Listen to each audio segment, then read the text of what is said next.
When you think of horror and comedy, you most likely think that they are quite different things and should never work as a genre because it's two very different genres colliding, which both make you feel very different feelings and emotions, i.e. happiness and hilarity on one hand and fear and terror on the other. However, they do actually work quite well together because of how they affect people on a simple, basic level. They connect to your primal feelings, which expose disturbing elements of the human condition. Horror and comedy both use tension and setup to build up to the scare or the punchline, the payoff, which when combined can work very well. Great examples of horror comedy include the work of Sam Raimi, who expertly uses tone subtly in the Evil Dead series, or Shaun of the Dead, Scream, and Cabin in the Woods with its much more meta approach. In this case study I'm conducting, I'll be looking at two pieces of short fiction which fall under surrealism and horror comedy, Right Place, Wrong Tim and Don't Hug Me, I'm Scared, and how they subvert audience expectations.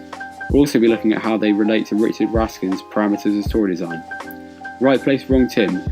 2018 dark Channel 4 comedy short directed by Eros Vlahos, which follows the Bells family, who are a family of clockmakers. At first it is done in the style of a 90s sitcom, but is interrupted by the arrival of a clone of one of the actors. The other films I'll be looking at is Don't Hug Me, I'm Scared, which is a collection of shorts by Rebecca Sloan and Joe Pelling. It starts off as a children's educational program, then shifts into something far more sinister. Surrealism can be identified in these two shorts as a common theme, like in many forms of media, painting, books, and in this case film. The term was first used by avant-garde poet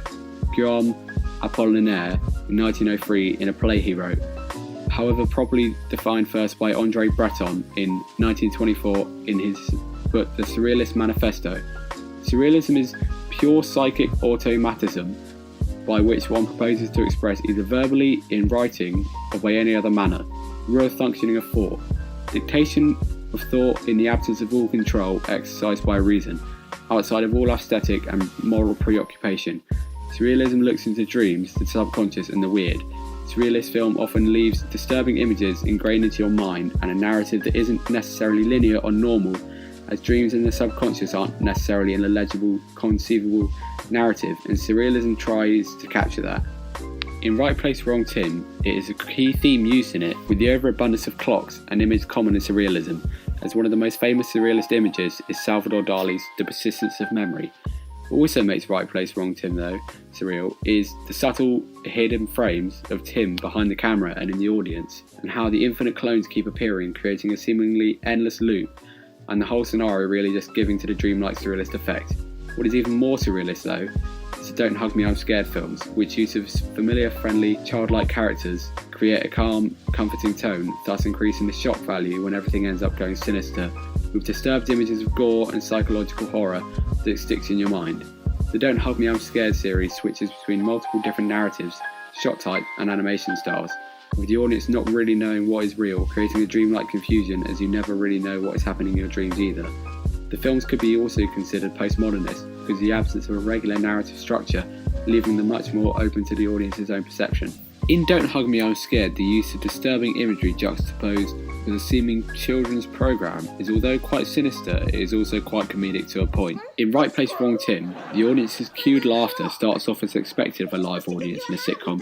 as a prerequisite. However, this soon becomes a much more sinister soundtrack to the film, as the audience continues to laugh on cue as though while the cue sign is malfunctioning amongst the chaos. This is a comment on sitcoms in which the use of cued laughter or a laugh track acts as an instruction to the viewers on what should be found funny. The continuing laughter whilst more Tims appear and the scene becomes chaotic, in which the audience continue laughing as though unable to think for themselves, becomes quite disturbing and sinister as it continues getting louder as the slaughter ensues on the stage, giving the feel of a Roman arena rather than a studio set, which adds to the horror of the scene, with the audience and everything on set being covered in blood. Although there is comedy in the film, with the use of awful puns and cringe humour, and also slapstick and gratuitous violence with gore,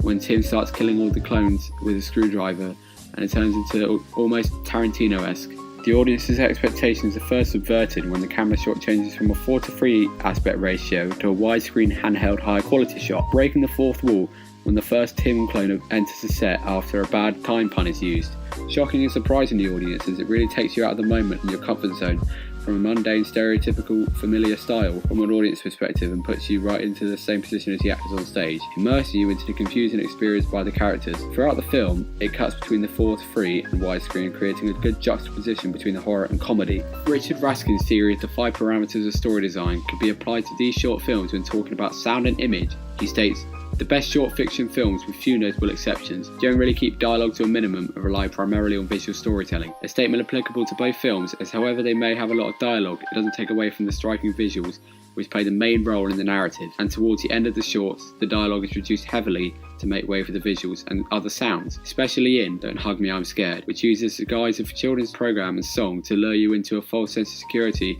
This is also done in Right Place, Wrong Tim with the guise of a sitcom. They both use very disturbing imagery and sounds that take you out your comfort zone, building up the pace with faster cuts and an increase in the music, which works in Raskin's theory. As he also states, the sound and image should have a dynamic interplay, which they do in both films.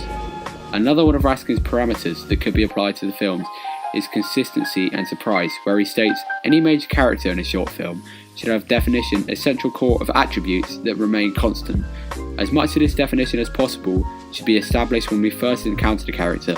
so that we get to know as early on as possible how the character thinks and acts, above all, how the character interacts with others. The characters in Don't Hug Me, I'm Scared stay consistent with the narrative, as they get increasingly scared and confused as the series of films gets weirder and more disturbed, and the characters in Right Place, Wrong Tim do stay mostly consistent as well, even to the point when the clones of Tim start appearing,